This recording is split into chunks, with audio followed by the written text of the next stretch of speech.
Worthing, Mamma? Come here. Sit down.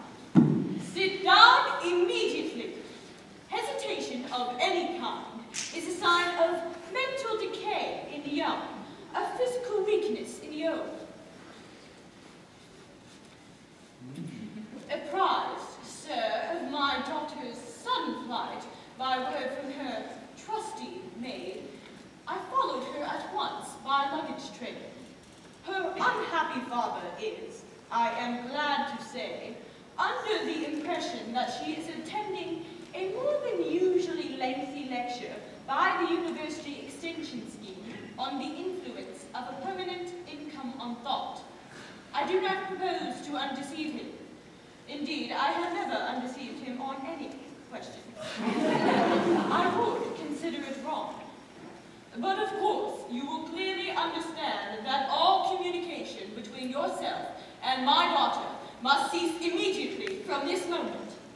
On this point, as indeed on all points, I am firm. I am engaged to be married to Gwendolen, Lady Bracknell. You are nothing of the kind, sir. And now, as regards Algernon. Algernon! Yes, Aunt Augusta? May I ask if it is in this house that your invalid friend, Mr. Bunbury, resides? Bunbury? No, Bunbury isn't here. He's somewhere else at present. In fact, Bunbury is dead. Dead? When did Mr. Bunbury die? Oh, His death must have been extremely sudden. I killed him this afternoon.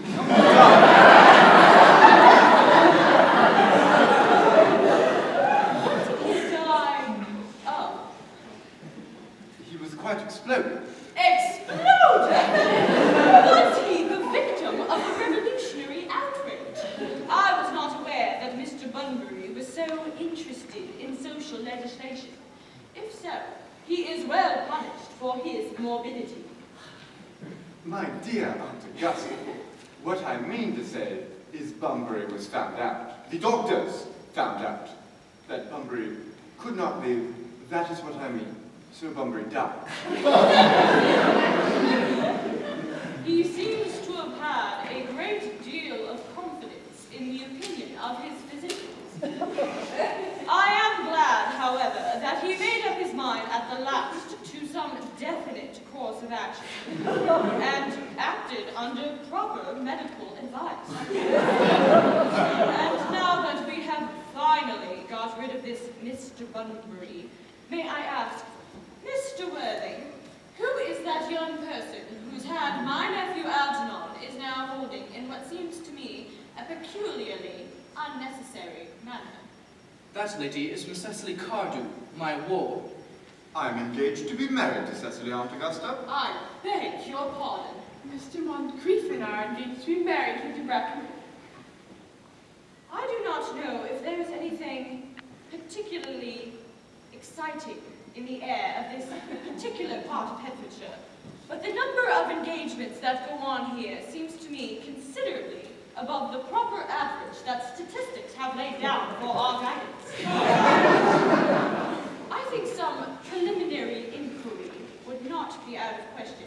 Mr. Worthing, is Miss Cardew in any way connected with any of the larger railway stations in London? I merely desire information. Until yesterday, I had no idea that there were any persons or families whose origin was a terminus.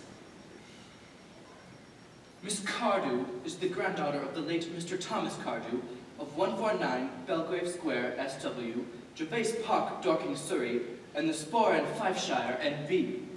That sounds not unsatisfactory. 3 addresses always inspire confidence, even in tradesmen. But what proof have I of their authenticity? I have carefully preserved the court guides of the period, and they are open for your inspection, Lady Bracknell. I have known strange errors in that publication. Miss Cardew's family solicitors are Messrs. Markby, and Markby. Markby, and Markby.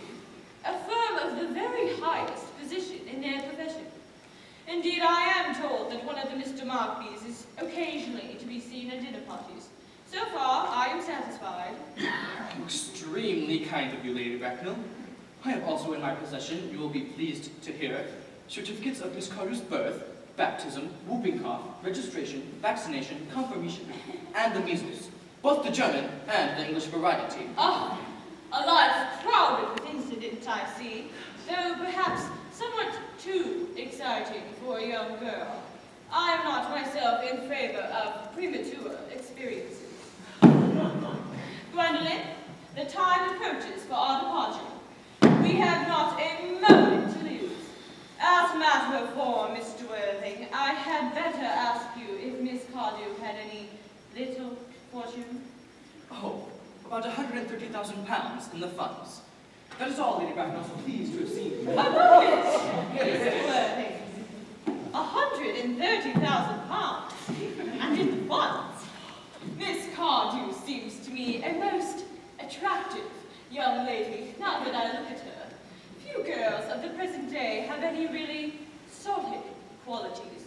Any of the qualities that last and improve with time. We live, I prefer to say, in an age of surfaces. Come over here, dear. Pretty child, your dress is sadly simple, and your hair seems almost as nature might have left it. But we can soon alter all that. A thoroughly experienced French maid produces a really marvelous result in a very brief space of time.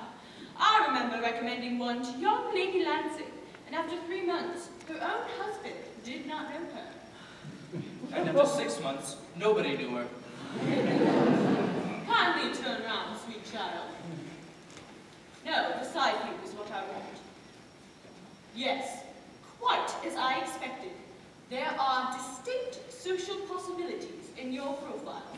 The two wants of our age are its want of principle and its want of profile. Chin a little higher, dear. Style largely depends on the way the chin is worn. They're worn very high, just at present. Algernon! Yes, Aunt Augusta? There are distinct social possibilities in Miss Cardew's profile. Cecily is the sweetest, dearest, prettiest girl in the whole world. And I don't care 2 pence about social possibilities. Never speak disrespectfully of society, Algernon. Only people who can't get into it do that. Dear child, of course you know that Algernon has nothing but his debts to depend on. But I do not approve of mercenary marriages.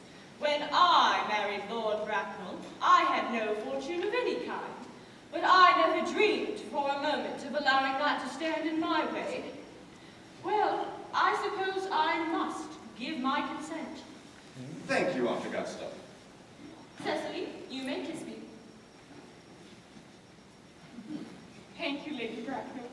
You may also address me as Aunt Augusta for the future. Thank you, Aunt Augusta. The marriage, I think, had better take place quite soon. Thank you, Aunt Augusta. Thank you, Aunt Augusta. To speak frankly, I am not in favor of long engagements. They give people the opportunity of finding out each other's character before marriage. Which I think is never advisable. Pray excuse me for interrupting you, Lady Bracknell, but I fear this engagement is quite out of the question.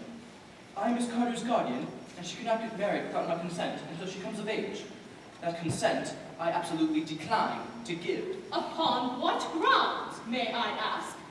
Algernon is an extremely, may I almost say an ostentatiously, eligible young man. He has nothing, but he looks everything. What more can one desire? I fear that there is no doubt about the matter. This afternoon, during my temporary absence in London, on an important question of romance, he obtained admission into my house under the false pretense of being my brother. Under an assumed name, he drank, I have just been informed by my butler, an entire pint bottle of my Perrier Jouet Brut 89, a wine I was specifically reserving for myself. Continuing his disgraceful deception, he succeeded in the course of the afternoon in alienating the affections of my only ward. He subsequently stated tea and devoured every single muffin, but makes his conduct all the more obvious, that he was well aware from the first that I have no brother, that I have never had a brother, and that I don't intend to have a brother, not even of any kind. I distinctly told him so myself yesterday afternoon. Mr. Worthing, after careful consideration, I have decided to entirely overlook my nephew's conduct to you. How extremely kind of you, Lady Bracknell. My own decision, however, is unalterable, and decline to give my consent. Come here, Cecily. How old are you, dear? Well, I'm really only 18, but I always admit to 20 when I go to evening parties. You are perfectly right in making some slight alteration. Indeed, no woman should ever be quite accurate about her age. It looks so calculating. 18, but admitting to 20 at evening parties. Well, it will not be very long before you are of age and free from the restraints of tutelage. So I don't think your guardian's opinion is, after all, a matter of any real importance.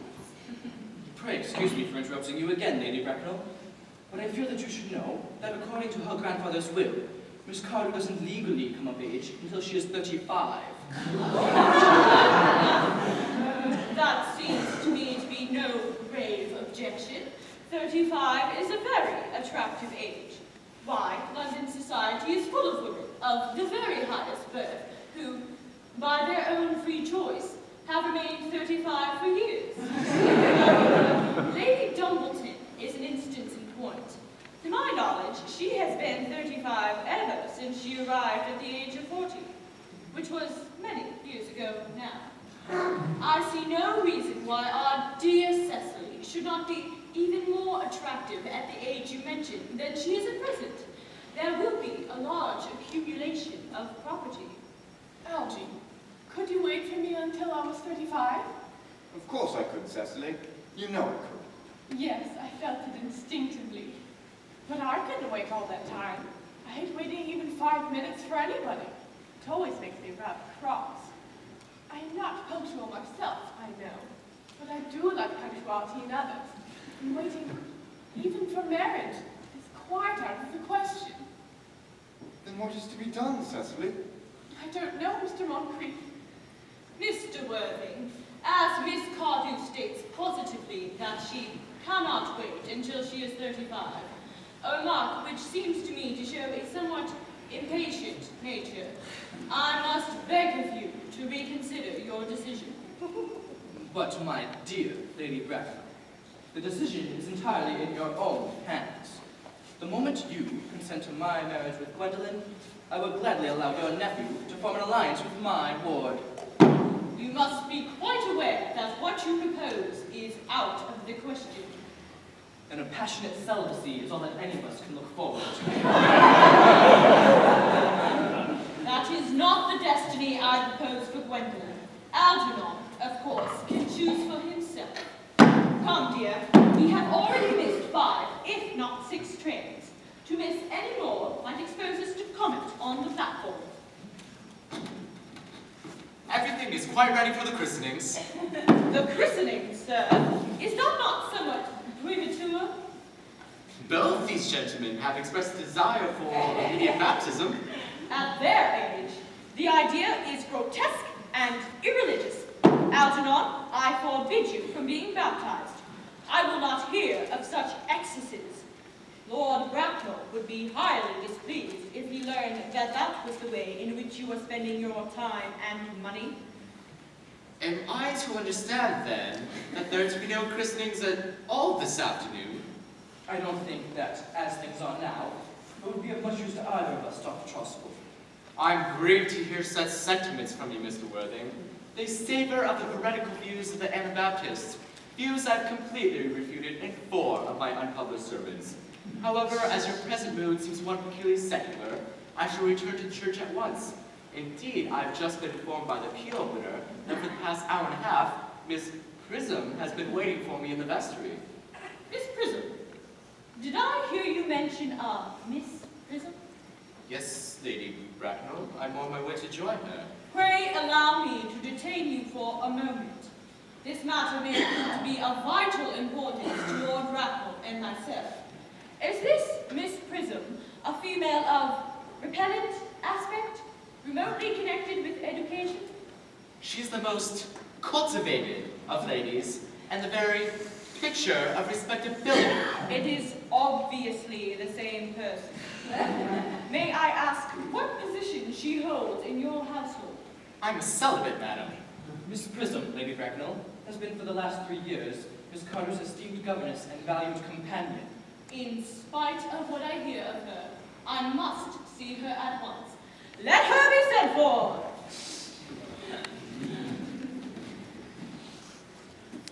She approaches. She's nigh. I was told you expected me in the vestry, dear Cannon. I have been waiting for you there for an hour and 3/4. Prism? Come here, Prism. Prism? Where is that baby? 28 years ago, Prism, you left Lord Bracknell's house, number 104, Upper Grosvenor Street, in charge of a perambulator that contained a baby of the male sex. You never returned. A few weeks later, through the elaborate investigations of the Metropolitan Police, the perambulator was discovered standing by itself in a remote corner of Bayswater. It contained the manuscript of a 3-volume novel of more than usually revolting sentimentality. But the baby was not there. Prism, where is that baby? Lady Bracknell, I admit with shame that I do not know. I only wish I did. The plain facts of the case are these. On the morning of the day you mentioned, a day that is forever branded on my memory, I prepared, as usual, to take the baby out of its perambulator. I had with me a somewhat old but capacious handbag, in which I had intended to place a work of fiction that I had written in my few unoccupied hours. In a moment of mental abstraction, for which I can never forgive myself, I deposited the manuscript in the bassinet and placed the baby in the handbag. But where did you deposit the handbag? Do not ask me, Mr. Worthing. Miss Prism, this is of no small importance to me. I insist on knowing where you deposited the handbag that contained that infant. I left it in the cloakroom of one of the larger railway stations in London. What railway station? Victoria, the Brighton line. I must retire to my room for a moment. Gwendolyn, wait for me here. If you are not too long, I will wait here for you all my life. Lady Bracknell, what do you think this all means? I dare not even suspect Dr. Chasuble.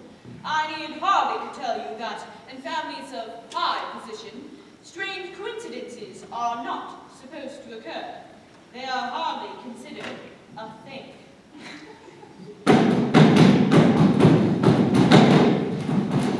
Uncle Jack seems strangely agitated. Your guardian has a very emotional nature. This noise is extremely unpleasant. It sounds as if you are having an argument. I dislike arguments of any kind. They are always vulgar and often convincing. It has stopped now. I wish you would arrive at some conclusion. The suspense is terrible. I hope you'll last. Is this the handbag, Miss Prism? Examine it carefully before you speak. The happiness of more than one life depends on your answer. It seems to be mine. Yes, here is the injury received from the upsetting of a Gower Street omnibus in younger and happier days. Here is the explosion of a temperance beverage, an incident that occurred at Leamington. And here, on the lock, are my initials. I had forgotten that in an extravagant mood I had them placed there. The bag is undoubtedly mine. I am delighted to have it so unexpectedly restored to me. It has been a great inconvenience to the practical these years. Miss Prism, more is restored to you than this handbag. I was the baby you placed in it. You? Yes, Mother! Mr. Worthing! I am unmarried! Married? I do cannot deny that that is a serious blow. But after all, who has the right to cast a stone against one who has suffered? Cannot repentance wipe out an act of folly? Why should there be one law for men and another for women? Mother, I forgive you! Mr. Whitling, there is some error.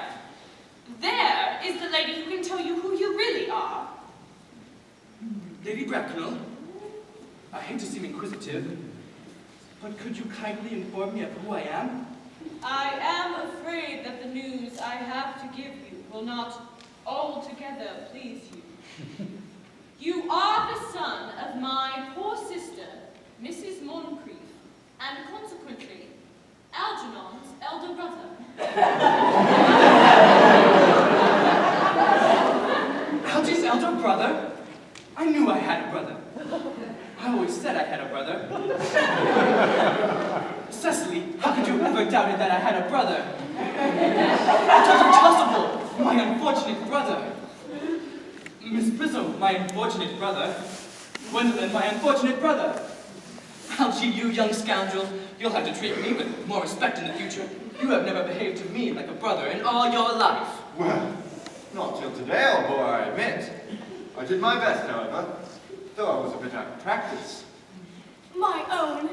But what own are you? What is your Christian name now that you have become someone else? Good heavens, I had quite forgotten that point. Your decision on my name is irrevocable, I suppose. I never change, except in my affections. What a noble nature you have, Gwendolyn. Then the question had better be cleared up at once. Aunt Augusta, a moment. At the time when Miss Prism left me in the handbag, had I been christened already? Every luxury that money could buy, including christening, had been lavished on you by your fond and doting parents. So I was christened. That settles it. Now, what was the name I was given? Let me know the worst. Being the eldest son, you were naturally christened after your father. Yes, but what was my father's Christian name? I do not at the present moment recall what the general's Christian name was, but I have no doubt he had one. He was eccentric, I admit, but only in later years, and that was the result of the Ibian climate, and marriage, and indigestion, and other things of that kind.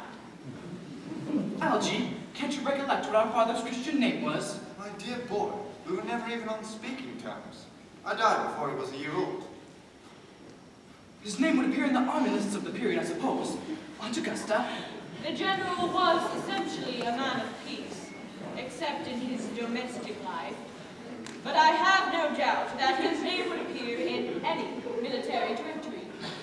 The army lists of the last 40 years are here. These delightful books should have been my constant study. M. Generals, Malum, Maxbaum, Magley, what ghastly names they had.